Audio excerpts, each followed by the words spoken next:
Welcome, coaches. How are y'all doing today? Hey, I hope you're excited, as excited as I am, because I'm here with legendary coach John Jenkins. Coach Jenkins, thank you so much for coming on and talking to all of us. I know you've got a lot. You've got some time. I just want to dive into it. Is that okay with you? Hey, buddy, let's get after it, Ron. I tell you, excited to be on with you and certainly with our secret passing society, let's call it. Let's Yes, get sir.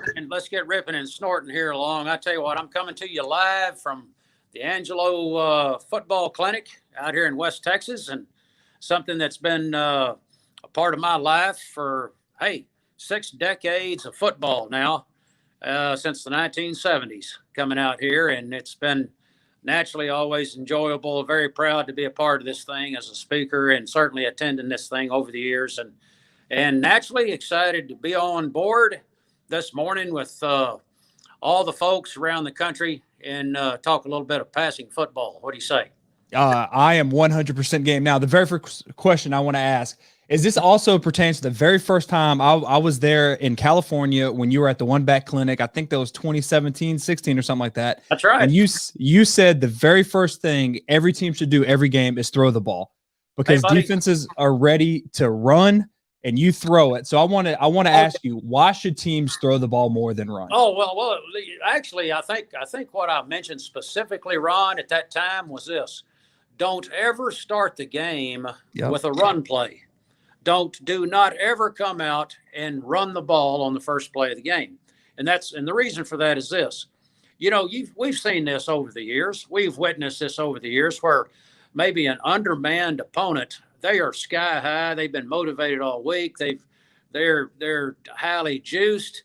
And here comes a team that runs maybe the toss sweep or the power ISO play, and they get gang tackled, and you get 11 men on the ball, and they jump off that down pile, and they've got their fists in the air.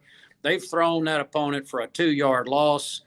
And all it does is give an unmanned opponent a reason to get excited, knowing that we can play with these guys. They're not going to knock us all over the field. And so, hey, as a result, throw the football. Even if it's incomplete, throw the football. And quite often I'll do this over the years. I throw the thing out there to the flats.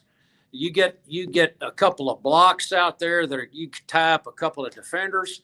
Even if your ball carrier who gets that flat pass breaks a tackle, hey, it turns into a long run. Furthermore, those defensive linemen have to get off their pass rush and now go pursue, which they don't want to do. And you don't get that emotional high from a defense. You don't get those guys jumping around and excited, being exhilaration here. They're only making maybe 1 or 2 guys in on the tackle, whether it's a long run or not, whether it's a long gain or not. You don't do that. You don't give an opponent a reason to get excited. That's my point, Ron. Oh, and when I heard that, it's one of those things that when you think about it, you're like, oh yeah, but when you said it, a light bulb went off. And I was like, yes, because at the beginning, everybody's juiced. So why are you going to give the defense even the ability to get more juiced if you just run it right up the middle? Yeah, you know what, Ron? I tell you, additionally, now as the game goes on, when you start pouring those passes to the opposite, and you get good pass rushers who are used to rushing the passer and then having to get off and pursue, all of a sudden those good pass rushers become very average. They get sapped, they get milked down, and consequently their will to win gets warped. As I called it. That's what you want to do. You want to warp their will to win with the passing game all throughout the game, and throw that football until their noses bleed. I'm telling you. I love it. Now, speaking of that, we have a lot of coaches in here, and coaches, thank you so much for joining us. If you're just joining us, I am here with legendary, the GOAT, I like to call him, John Jenkins. We're talking ball. We've got something that we're going to drop at the end of this that you're going to freaking love. And if you have any questions, go ahead and put them in chat and give us a thumbs up as well and let us know that you like this. Coach, we have a question from one of the coaches in attendance. He wanted to know, what is one of your favorite plays to open the game up with if you were talking about throwing the ball? Yeah, to open up a game, as I mentioned previously, I think something that's a high percentage. and don't get me wrong, there's been times where we've gone downtown. We'll go threaten somebody right off the bat, and it's not, again, any kind of verticality, I call it, any kind of deep ball down the rail or up the hash area with a sense of threatening verticality. If you hit that thing, boy, you talk about take some air out of them. We did this to Arizona State years ago to open a game when I was at Houston. But quite often, I will come out with first play, what I call the BTLs, behind the line throws.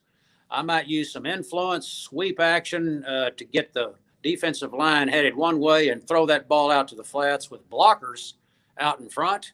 And as I mentioned previously, Ron, if you break a tackle there, they're chasing you to the pylon, buddy.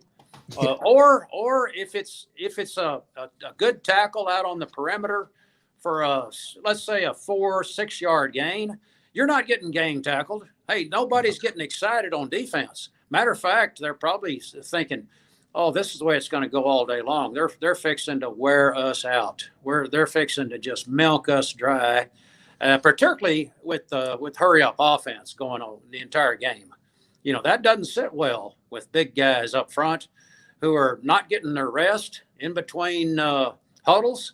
That does not equate to having a good time on the football field for those big guys. You're absolutely right. They hate those.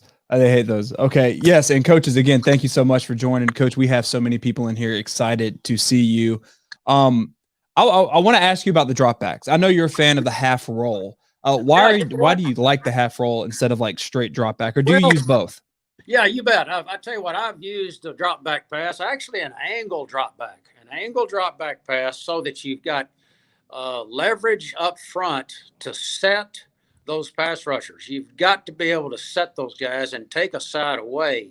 I'm not in favor of a pure continual drop back pass over and over and over. What you do is you give D linemen or you give some linebackers that come on the rush, you give them an opportunity to know exactly where that quarterback's going to be all the time.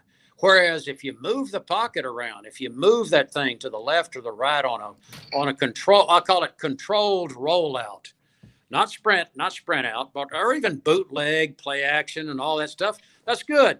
But my drop back passing is pretty much an angle drop back. When I put the clock on those guys, 1.4 on a 5-step drop, 1.4 seconds on setup time. All this is crucial for me. But a rollout where those D linemen, they don't know where that quarterback's going to be. And boy, does that frustrate those guys. You bet. Now, has that been something that you've always done, like since day one, or is that something you kind of stumbled upon and you're like, oh, I need to start incorporating this more? Yeah, it's actually, it goes back to my days of more conservative passing as a player. And yet I played in the Sid Gilman system. If some of you young millennials out there now, you need to Google this guy, Sid Gilman, the father of the modern day passing game from the old American Football League days. Of course, he was in the NFL as well, but Sid, I played in his system through a coach by the name of Don Bro, who was his backup quarterback with the San Diego Chargers years and years ago.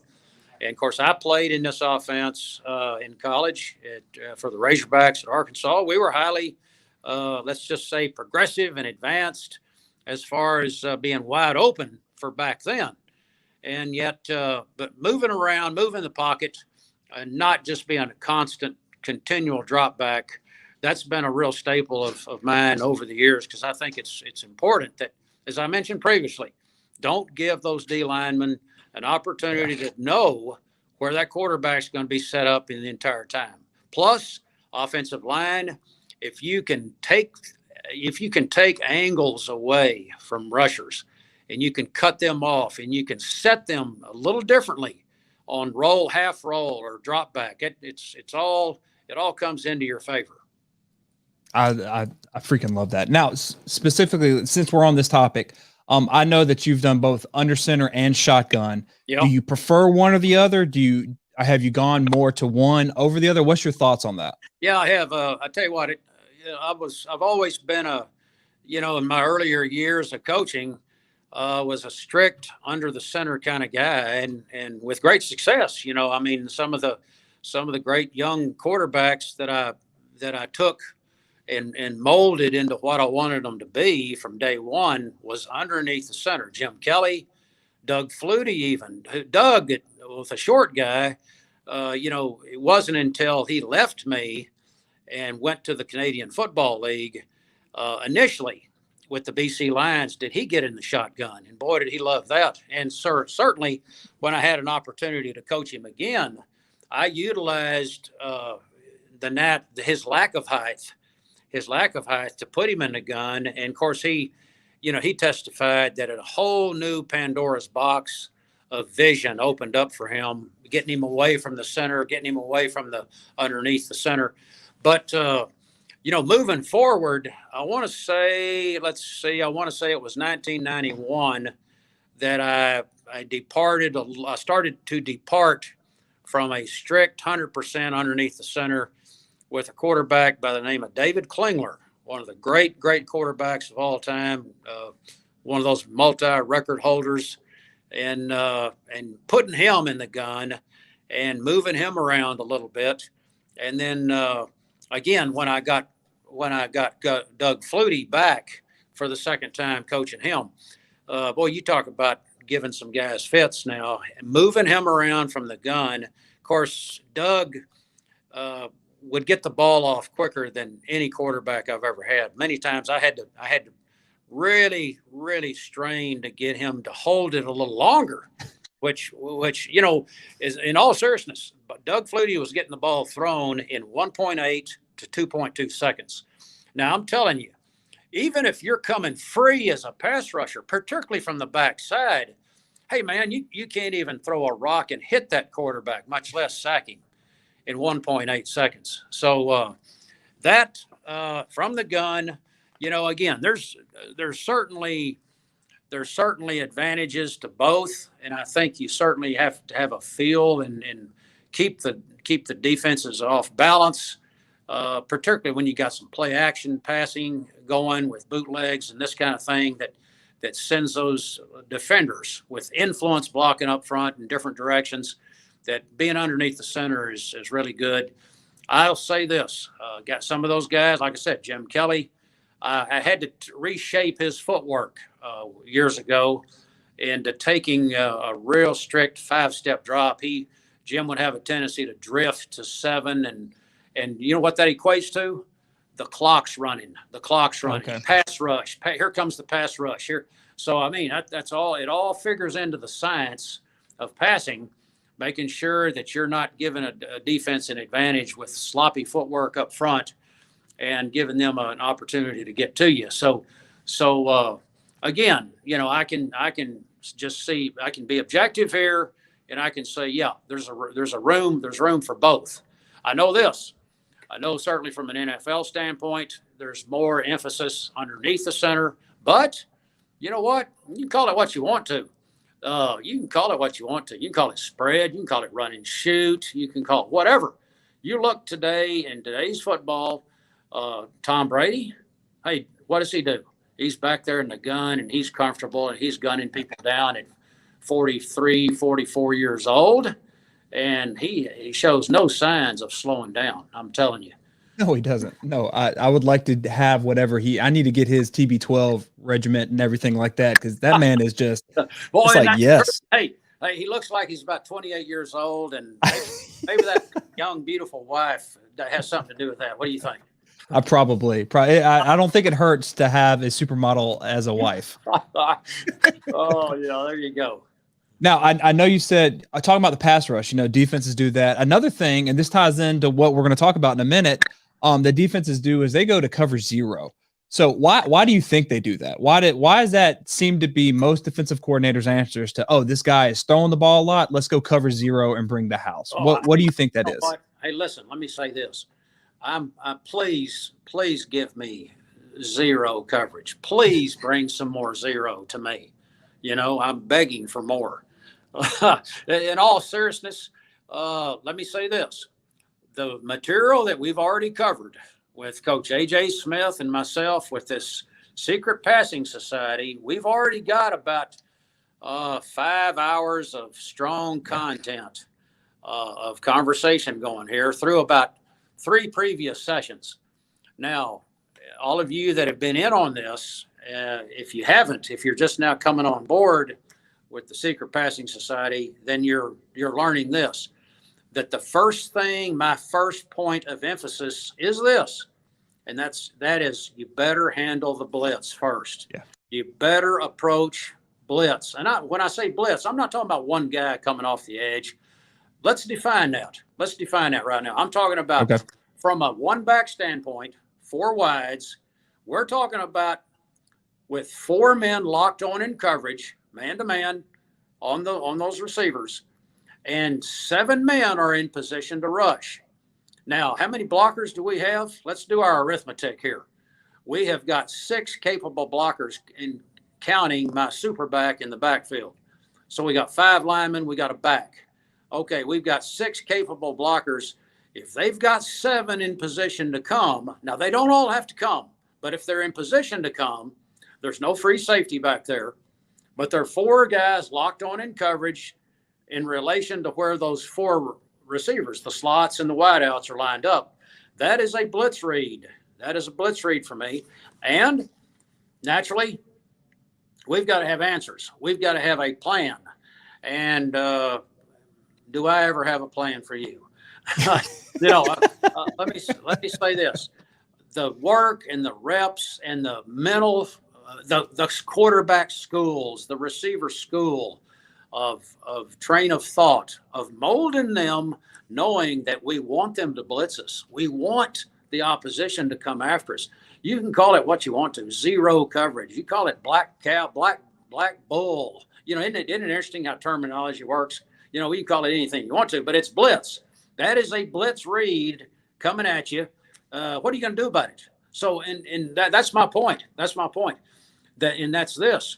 Now, some of you guys that's been involved in these prior sessions of ours of 5 hours of previous content, you've heard me talk about some of those legendary defensive coaches that I've got great respect for, who are pressure guys that have had great success in doing it. I'm talking about Jerry Glanvilles of the world, R.C. Slocum's, so many guys that have lived with pressure. I'm talking about blitz coming at you to live or die. I'm talking about bring the house. Well, let me say this. You know what? You teach this as a coach. First thing you got to do is handle blitz. And you do it in such a way that you've got to rep it out over and over and over and over to get proficient. You got to go half line up front. You got to go visual imagery with your receivers and quarterbacks on air. You've got to be able to get the one-on-ones out there and simulate blitz with no safety help. You've got to rep it out over and over. Have I mentioned that over? Hey, do I keep repeating myself? Yes, I do. Because that's exactly what you've got to do. You've got to rep this out, and you've got to pour on the reps. So these players have a great element of confidence about them that, we want them to blitz us. We want them to come after us, so that you can score in one play, and you're not neutralized to the point that it's taking you a few plays to go down the field and score. Yeah, I love that you're saying rep it over and over again. That's the secret sauce. A lot of people think you just do it once and then, my kids are good. They understand. There's coaches. Let me say this, you guys, you young coaches particularly, don't be falling into the trap of saying, hey, my gosh, I can't believe we busted that on Friday night or Saturday. I can't believe we busted that assignment. We talked about it on Tuesday. You've heard me talk about this. Yes. We've talked about that on Tuesday. Wait a minute. You did what? You talked about it. How many times did you practice it? How many times did you actually practice this to get real good at it? That's what I'm talking about here. This as scientific as it is, as pure and scientific as the passing game can be, with the multitudes of avenues above the field in the air that exists, you know what? It still comes down to reps, high repetition, getting the number of plays in over and over and over to be proficient and really get good at it. You got to do that. You just can't talk about it. And don't get me wrong. Yeah, there's certain quarterbacks that require high reps, that are high rep guys, they're called, but they need the high reps. You know what? I believe everybody does. But, you just don't walk out there. Hey, I don't care. I don't care the Jim Kellys of the world or Elways or Tom Brady's. They've got to work at it. They've got to rep it out to get good, and they got to feel good about it. The receivers, you got to learn the body language of those receivers and the leverage angles that exist on those blitz defenders. Those leverage angles that they line up in on the snap of the football, that's going to constitute, in my offense, that's going to constitute what kind of play is being run, because it could be the same play called, but it's going to end up looking like different plays depending on what kind of leverage position a defender tries to play on you out there in coverage. So all this figures in. And you know what? Some of you young coaches listening to this right now, you say, well, damn, that sounds kind of hard. This sounds a little complex. You know what? There's nothing easy about it.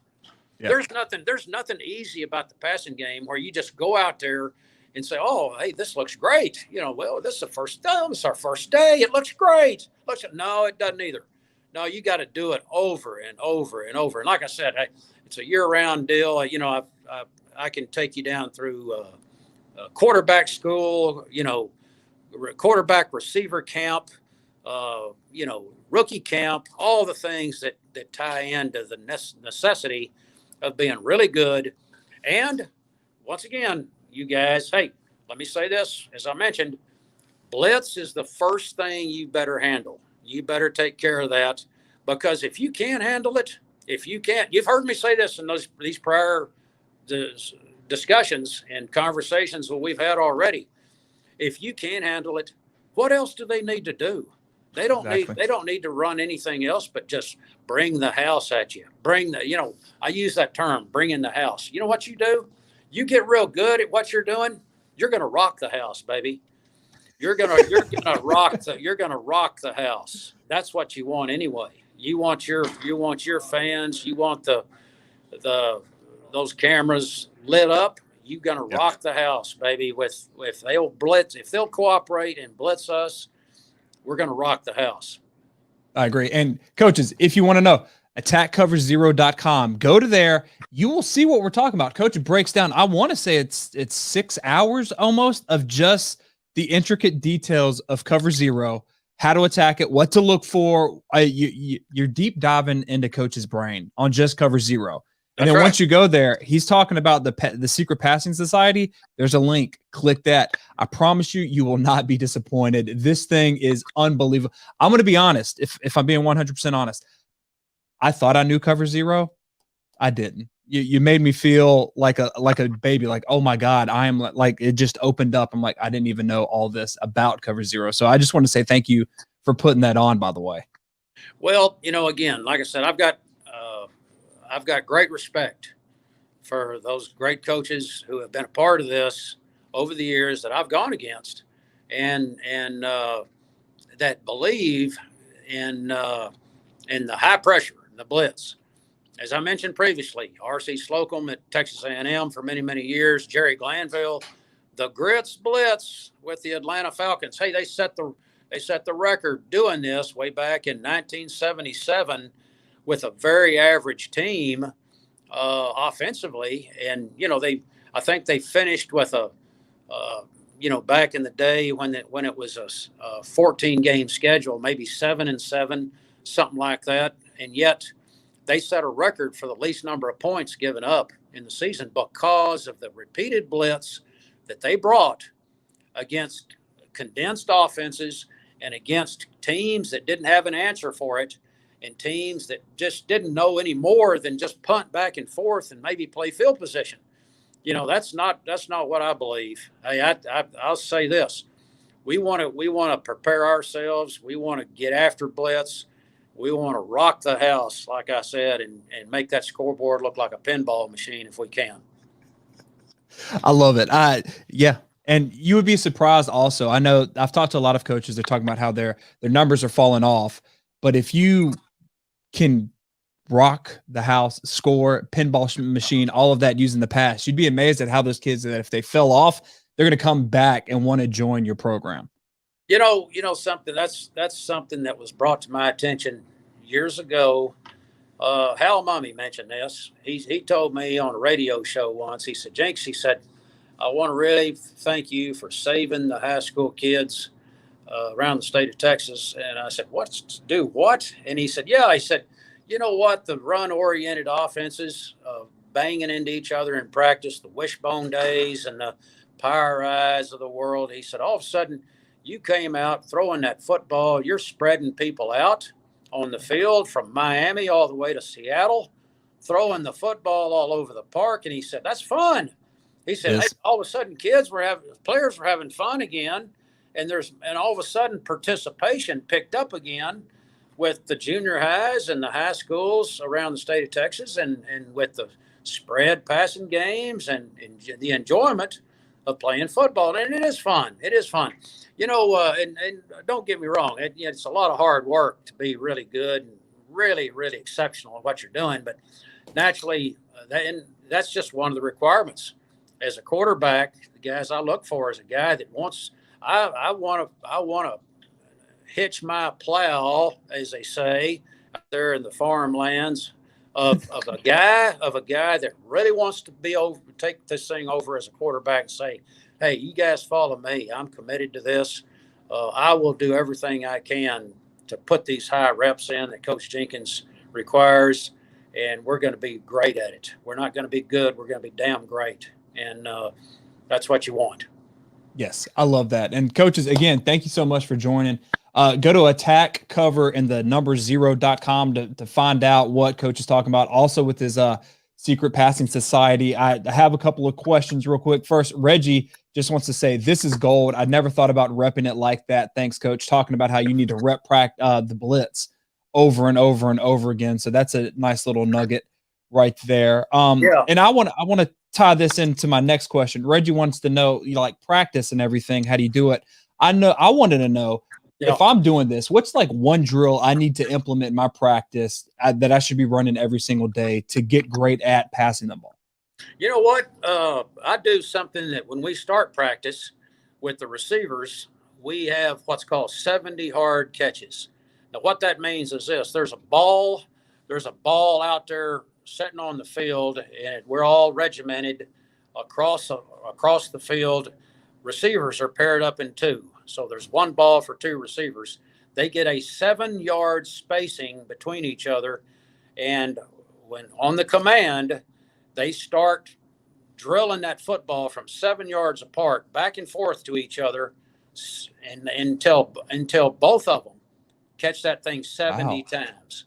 And what we're looking for here is this: we're looking for the focus, we're looking for the concentration of looking the ball in their hands, looking the ball into their pocket, and having what I call 3 points of pressure, putting the ball away, and then drilling it back to their teammate there, back and forth, back and forth, back. In other words, 70 balls goes in their hands before practice even gets started. That's what I call pre-practice drill right there. Now think about this: to be really good at throwing and catching, how many balls you need in your hands? You know what? This is something I had charts done way back years and years ago, decades ago. I had some equipment managers and guys walking around with clipboards charting this stuff, and I wanted to make sure that the top line receivers, I'm talking about 10 guys, were coming off that field. And of course, we had net drills set up to where I would save their legs, but we're getting multitudes of balls in their hands. But they're coming off the field each day with about 200 balls in their hands. Now, think about this. There can be an NFL mentality or an attitude of some certain college teams that if you do this and you say, well, this top receiver, he got 13, he caught 13 balls today. We charted, and he had 13 catches all day long, in practice. Hey, are you kidding me? I mean, you're aimlessly wandering around on the field, and you're only getting 13 passes thrown at you, Yeah. or you're not going to get real. Hey, you're going to drop a bunch of passes in the game. If you're not working at it, if you're not working at your trade, then bad things are going to happen, buddy. I'm telling you. In contrast, like I said, we pour it on them. And this, like I say, if there's one drill, start it off with 70 hard catches, young coaches. 70 hard catches, 7 yards apart. They get 70 balls in their hands and tucked away properly. Then they move on to the next thing. We moving on, but we started off with that. And consequently, we get over 200 balls in our hands, those top receivers, all throughout the day. Yeah, when you actually taught, I've never heard of the net drill. And if coaches don't know what the net drill is, that's you have a net, like a big, I would say like a soccer net, and then you have the wide receivers coming across, and you're throwing balls at them where they have to catch it at different angles and stuff like that. Yeah, what you do, Ron, just to help out those net drills. Actually, we, on the higher degree of football, the higher levels, I've used 2 nets. And I guess I was probably the first coach to employ 2 full-time receiver coaches, one for wideouts, one for slots. And we would have a net for the slot receivers. We'd have net for the wideouts. And, of course, the running backs would hop in there with one of the other 2. But we would run those guys back and forth, as you described, back and forth across that net. And we would give them balls being thrown at different angles to where they had to twist their body and they had to contort their and adjust their body position up in the air, across on the ground, to where they're adjusting and they're becoming comfortable at adjusting to bad balls being thrown. So when it happened in a game, that would occur. I tell you, one of the greatest compliments ever given me was some of the NFL's pro scouts when I was at Houston on the university level, that told me, he said, we're still a little bit, we're still a bit wondering about Andre Ware, because we're not so sure that he's that accurate, or does all these receivers are just making these out of sight catches, they're making all these catches, they're pulling out of the hat for him.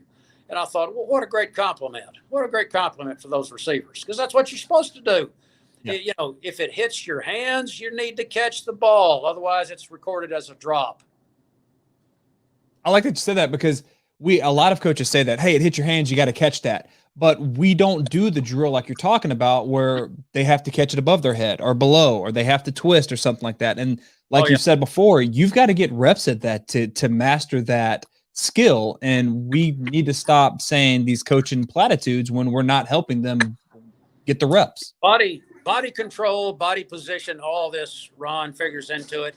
Another thing, you got to have 2 hands on the football to catch it. Don't think that just reaching behind and keeping your shoulders and hips downhill and reaching behind with one hand is going to get it done. You're going to tip the ball up for an interception. You've got to twist your body. You've got to really adjust your body around on bad balls that are thrown. You got to do it. You just got to get your hands on the football.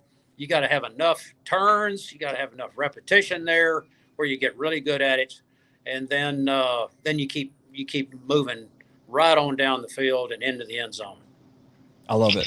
And okay, so again, coaches, I'm here with Coach John Jenkins. If you want to learn more about this, go to Attack. It's right there, right below me. Attackcoverzero.com. Also, there's a link that you can click where you can get private calls with Coach Jenkins about everything, all of this, attacking defenses, how to practice it, all of that cool stuff.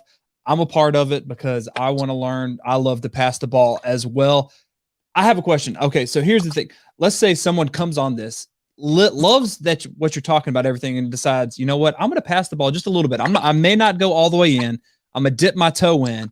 Yeah. What's one pass you think every offense should have to start them on this path of actually passing the ball more?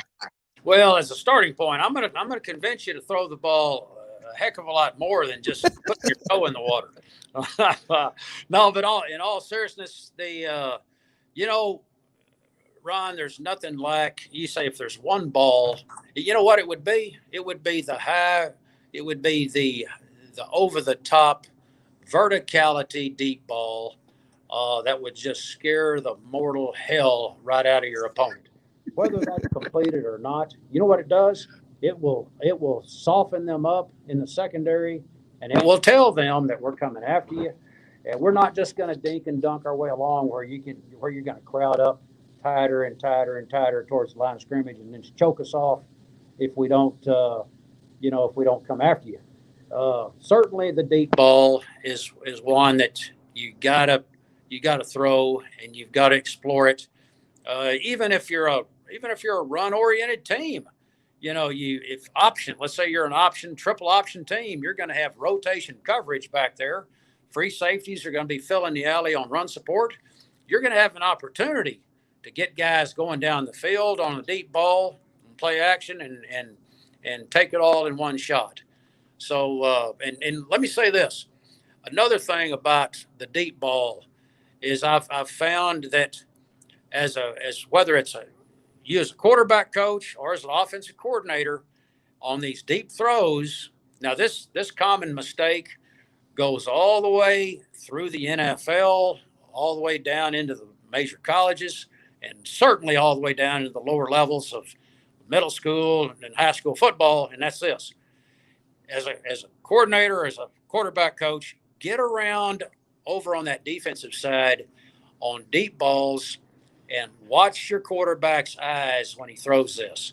Yeah. Many times, a common mistake that quarterbacks will make. They don't do this on short balls. They don't do it on intermediate square ends or curls or out routes, but they do it on the deep ball, and that's this. Common mistake is when they release that ball up in the air, they're looking at their fingertips. They're looking at the ball the way it comes off.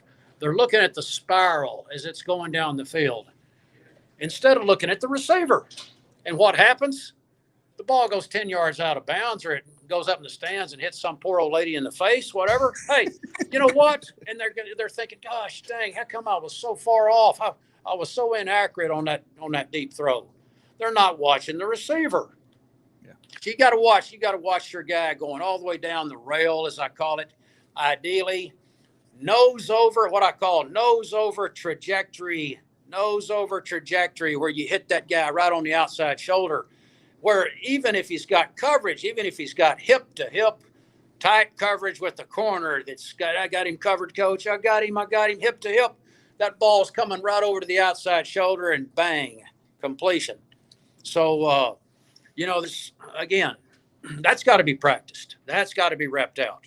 And yet, like you say, Ron, if there's one ball, what would it be? You bet. It's the deep ball that would either hit big or scare the mortal hell right out of that opponent and make them think that we're not going to just sit here and screw around in a phone booth with you all day. So here we go.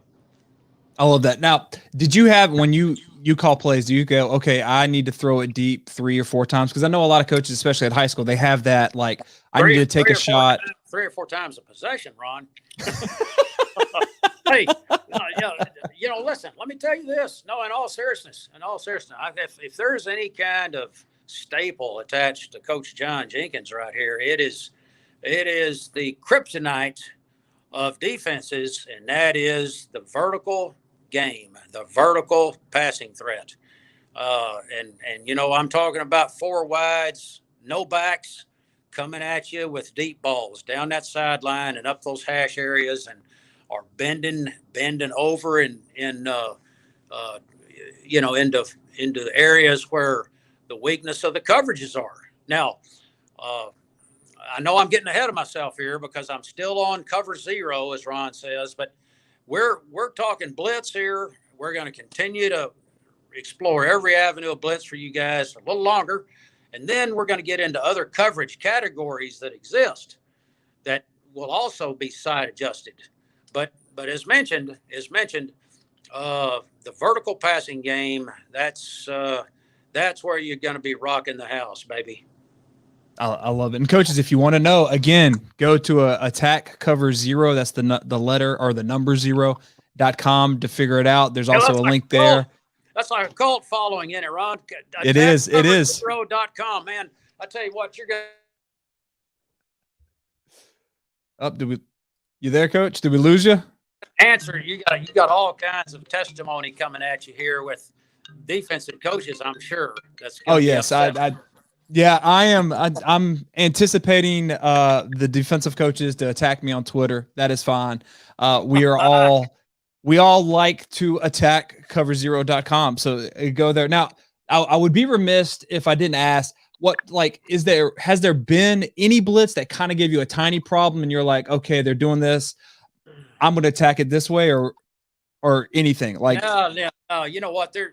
Don't get me wrong. Hey, listen, there's been times where, we've misread it for whatever reason, because you got to study it and you got to see the pre-snap read. And if they're really good at disguising, then on the snap of the football, they're gonna have to declare themselves. They're gonna have to come running if they're a ways off.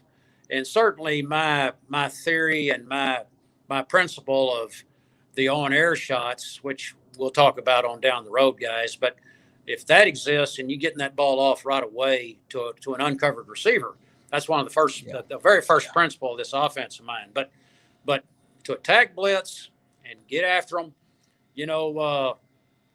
there has never been a blitz that concerns me, scheme-wise.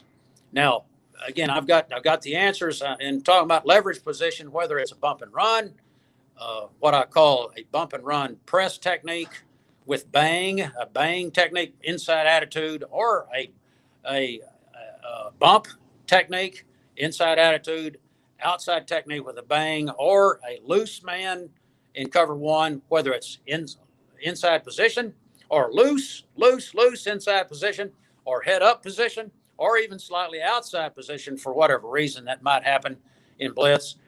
We have different answers. Coming at you.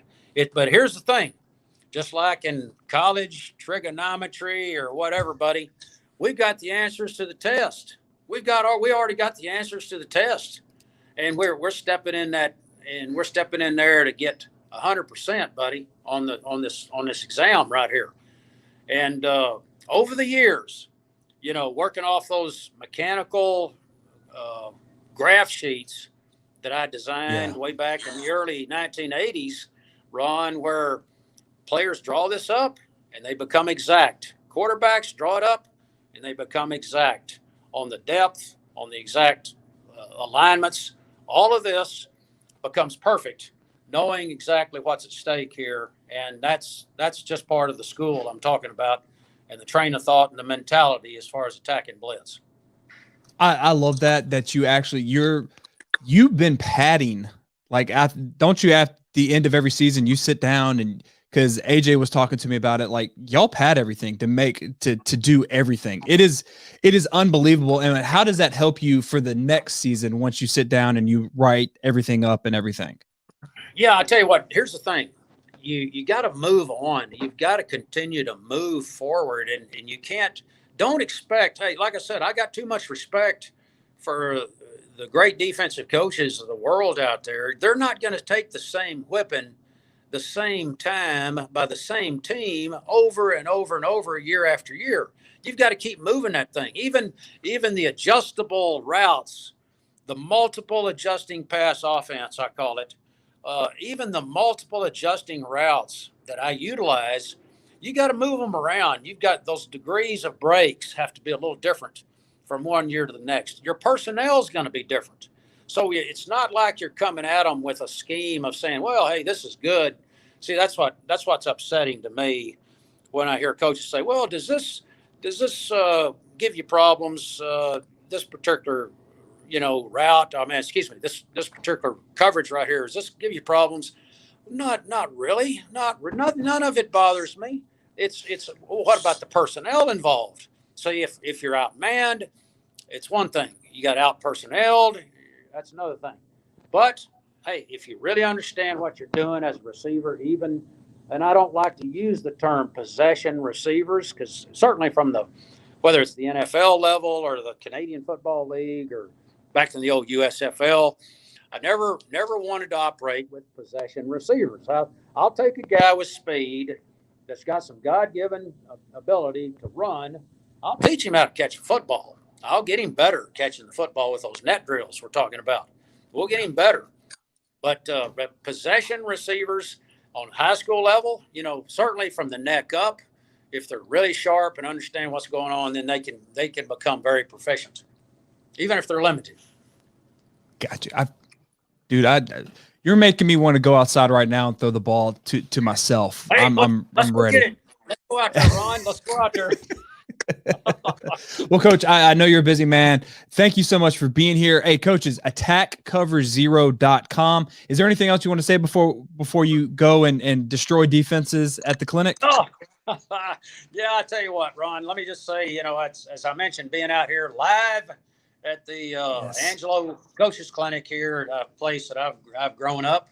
I'm going into, again, 6 decades of coaching, and I'll say this, it's been a great ride. It's been a great ride, and I'm still on top of that wild bull, baby, going hard, and I can't wait to go again. And so just want to wish all you guys the best, and certainly tune in to get some real added ingredients for what you do. And there's a lot of ways to win games. So the Secret Passing Society, it's going to be those that any little thing at all that can help you, it's worth it. And that's the thing out here at this Angelo Clinic,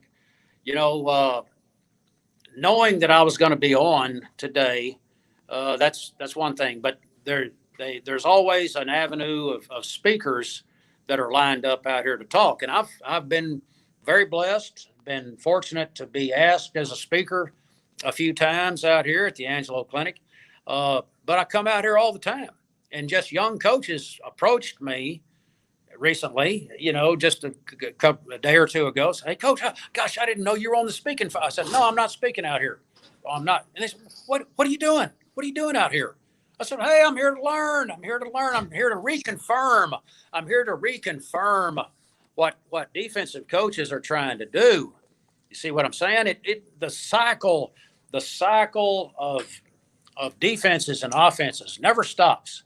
It's always going around and around, and there's always new things that try to emerge, and there's new things that are going to be attempted, particularly on the defensive side. And so coaches that see something that's good for them, they're going to try to hang their hat on it. And I want to know about that. I will certainly investigate that. And we'll go under the rocks, and we'll find all the attempts and those adjusting routes that I'm talking about, guys. It's going to keep going over and over. It's going to keep changing. It's going to change from year to year. The plays design is going to change, and that's what keeps everything alive. You got to keep moving forward. You don't just sit still.